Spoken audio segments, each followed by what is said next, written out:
Jesus foi outra vez à sinagoga. Estava ali um homem que tinha uma das mãos aleijada. Estavam também na sinagoga algumas pessoas que queriam acusar Jesus de desobedecer à lei, por isso ficaram espiando Jesus com atenção para ver se ele ia curar o homem no sábado. Ele disse para o homem: "Venha cá." E perguntou aos outros: "O que é que a nossa lei diz sobre o sábado? O que é permitido fazer nesse dia, o bem ou o mal? Salvar alguém da morte ou deixar morrer?" Ninguém respondeu nada. Então Jesus olhou zangado e triste para eles porque não queriam entender. E disse para o homem: "Estenda a mão." O homem estendeu a mão, e ela sarou. Logo depois os fariseus saíram dali, junto com as pessoas do partido de Herodes, começaram a fazer planos para matar Jesus. Jesus e os discípulos foram até o lago da Galileia. Junto com ele ia muita gente da Galileia, da Judeia, de Jerusalém, da Idumeia, do lado leste do rio Jordão e da região de Tiro e de Sidom. Todos iam ao encontro de Jesus porque ouviam falar a respeito das coisas que ele fazia. Jesus pediu aos discípulos que arranjassem um barco para ele a fim de não ser esmagado pela multidão. Pois ele estava curando tanta gente, que todos os doentes se juntavam em volta dele para tocá-lo. E as pessoas que tinham espíritos maus, ao verem Jesus, caíam aos pés dele e gritavam: "O Senhor é o Filho de Deus." Mas Jesus proibiu duramente os espíritos de dizerem quem ele era. Jesus subiu um monte, chamou os que ele quis, e eles foram para perto dele. Então escolheu 12 homens para ficarem com ele e serem enviados para anunciar o Evangelho. A esses 12 ele chamou de apóstolos. Eles receberam autoridade para expulsar demônios. Os 12 foram estes: Simão, a quem Jesus deu o nome de Pedro; Tiago e João, filhos de Zebedeu, a estes ele deu o nome de Boanerges, que quer dizer filhos do trovão; André, Filipe, Bartolomeu, Mateus, Tomé, Tiago, filho de Alfeu, Tadeu, Simão, o nacionalista, e Judas Iscariotes, que traiu Jesus. Quando Jesus foi para casa, uma grande multidão se ajuntou de novo, e era tanta gente, que ele e os discípulos não tinham tempo nem para comer. Os parentes de Jesus souberam disso e foram buscá-lo porque algumas pessoas estavam dizendo que ele estava louco. Alguns mestres da lei, que tinham vindo de Jerusalém, diziam: "Ele está dominado por Beelzebu, o chefe dos demônios." É Beelzebu que dá poder a este homem para expulsar demônios. Então Jesus chamou todos e começou a ensiná-los por meio de parábolas. Ele dizia: "Como é que Satanás pode expulsar a si mesmo? O país que se divide em grupos que lutam entre si certamente será destruído. Se uma família se divide, e as pessoas que fazem parte dela começam a lutar entre si, ela será destruída. Se o reino de Satanás se dividir em grupos, e esses grupos lutarem entre si, o reino não continuará a existir, mas será destruído.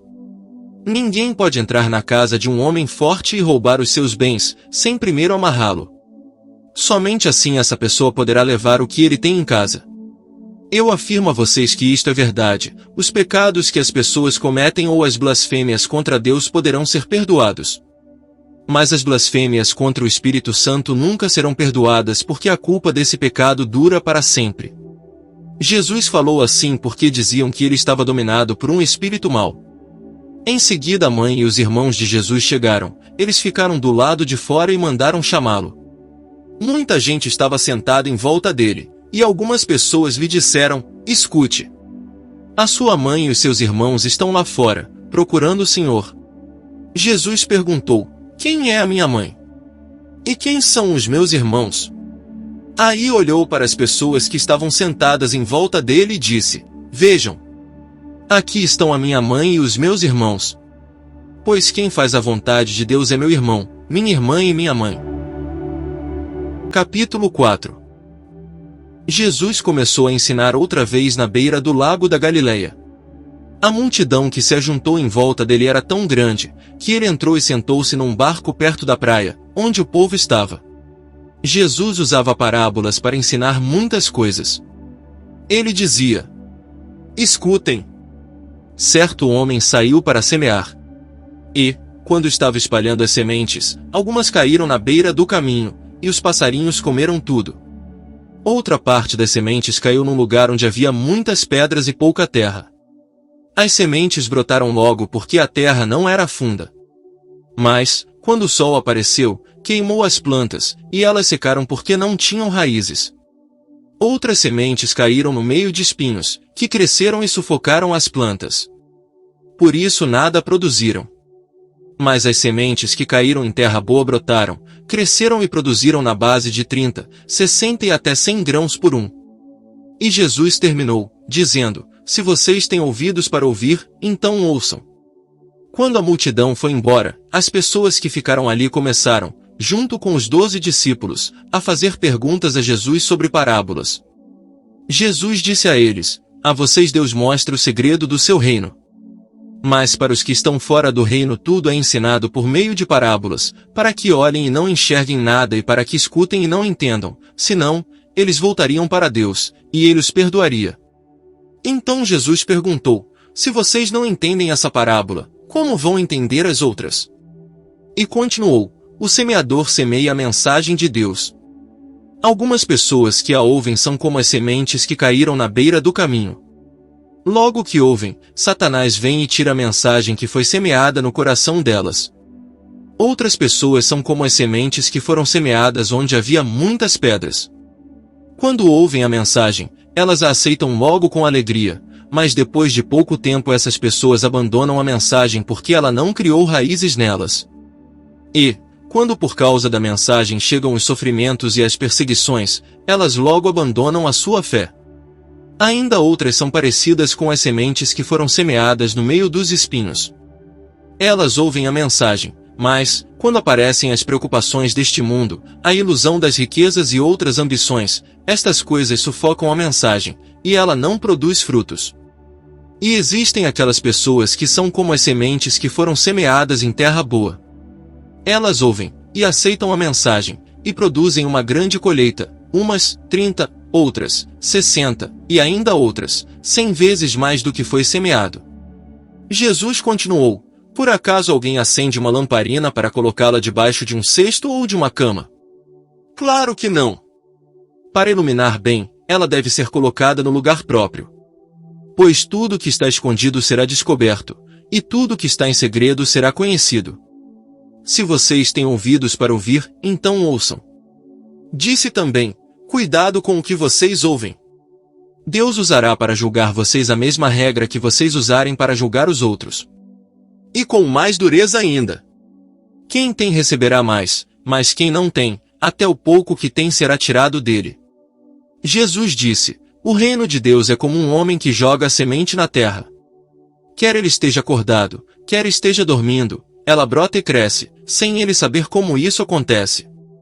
É a própria terra que dá o seu fruto. Primeiro aparece a planta, depois a espiga, e, mais tarde, os grãos que enchem a espiga. Quando as espigas ficam maduras, o homem começa a cortá-las com a foice, pois chegou o tempo da colheita. Jesus continuou: com o que podemos comparar o reino de Deus? Que parábola podemos usar para isso?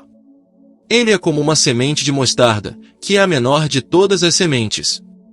Mas, depois de semeada, cresce muito até ficar a maior de todas as plantas.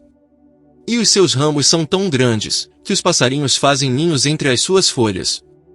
Assim, usando muitas parábolas como estas, Jesus falava ao povo de um modo que eles podiam entender. E só falava com eles usando parábolas, mas explicava tudo em particular aos discípulos. Naquele dia, de tardinha, Jesus disse aos discípulos: vamos para o outro lado do lago.